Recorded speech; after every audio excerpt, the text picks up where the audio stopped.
May 11th, 1960, Buenos Aires, Argentina. A quiet suburban street. A bus stops at the corner. A man steps off, wearing worker's clothes, carrying a simple bag. He looks ordinary, tired, invisible. But this man organized the murder of 6 million Jews. His name is Adolf Eichmann, the architect of the Holocaust. And in exactly 30 seconds, Israeli agents will grab him off this street and change history forever. This is Operation Finale.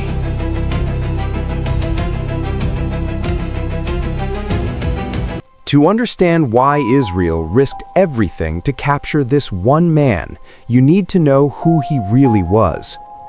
Adolf Eichmann was not a battlefield commander. He never personally killed anyone in the camps.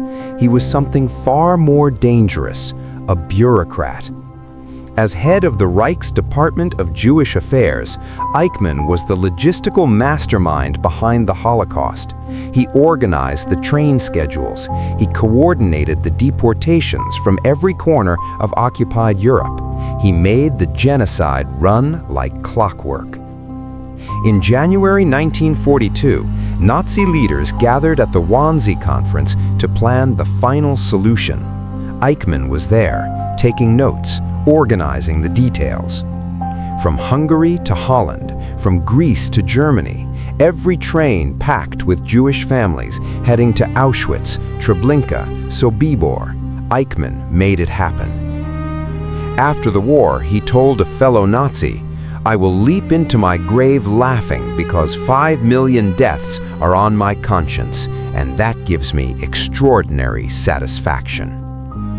This was the man Mossad was hunting.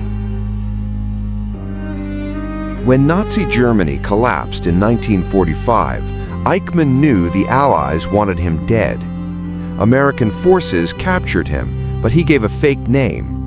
In the chaos of post-war Europe, nobody recognized him.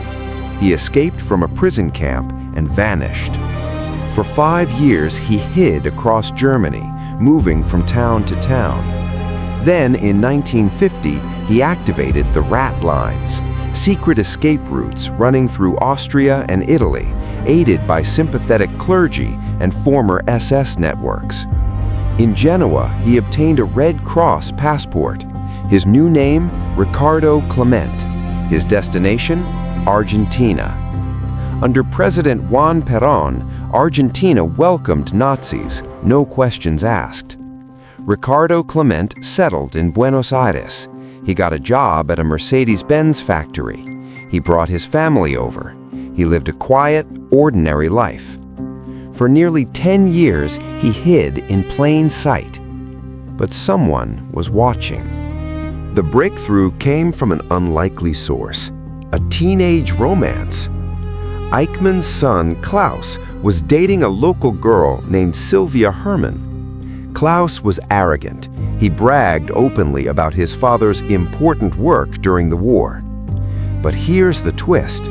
Sylvia's father, Lothar Hermann, was a German Jew. He had survived Dachau. The Nazis had blinded him.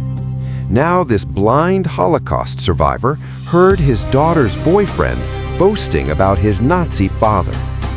Lothar put the pieces together. He sent letters to German prosecutors and to Israel. The information reached Isser Harel, the legendary director of Mossad. Harel sent agents to Argentina. They watched Ricardo Clement for months. They photographed him. They studied his routine.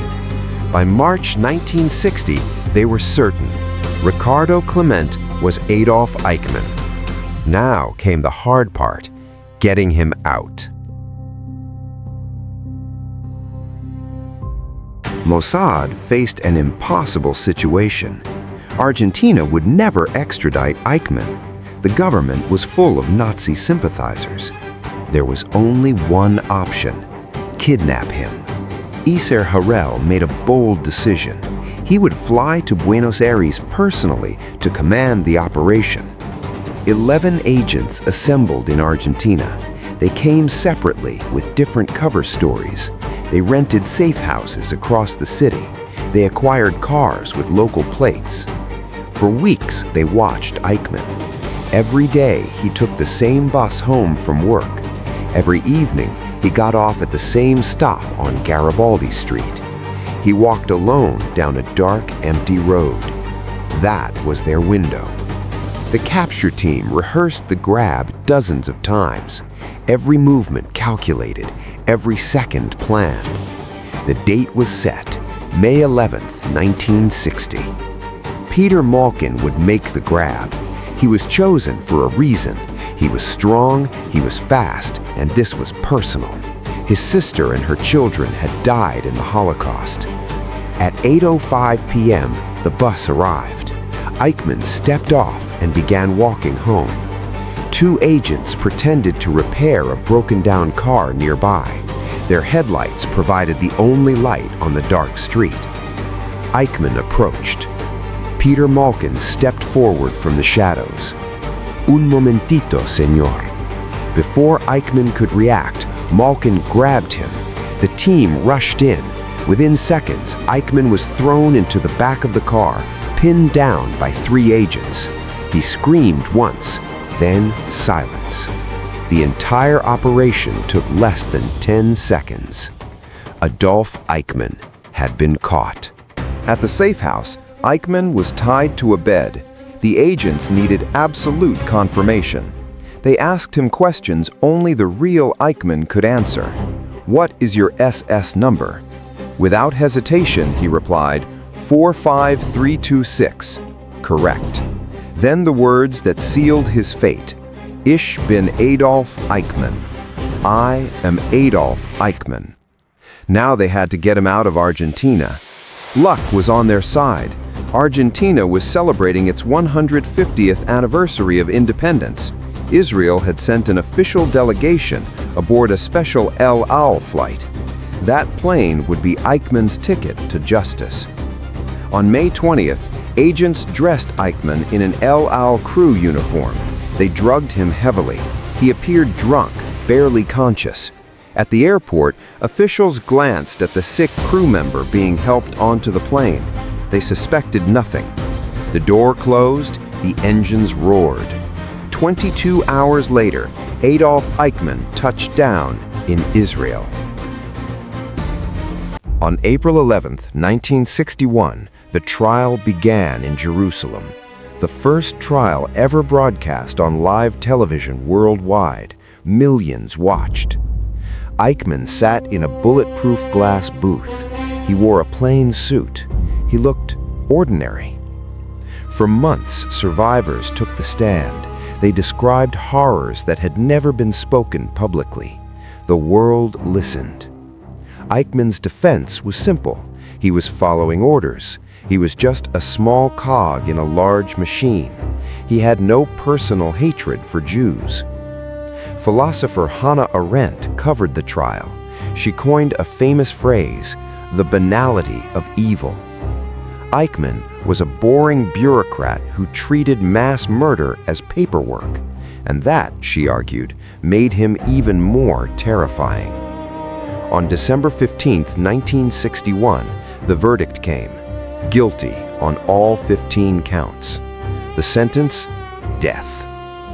On June 1, 1962, minutes before midnight, Adolf Eichmann was hanged. His body was cremated. His ashes were scattered in the Mediterranean Sea, outside Israeli waters. Israel refused to let any trace of him remain in their land. Operation Finale sent a message that echoed across the world. No matter where you run, no matter how long you hide, justice will find you. Argentina was furious. The United Nations condemned the kidnapping, but public opinion sided with Israel. The trial did something even more important. It forced the world to confront the Holocaust. Survivors finally had a voice. Their stories were heard. And Adolf Eichmann, the man who thought he had escaped, became proof that some crimes can never be outrun. Decades later, The Eichmann operation remains the gold standard of intelligence work, a reminder of what happens when determination meets justice. If this story moved you, subscribe for more untold history. Hit the notification bell so you never miss a video. Until next time.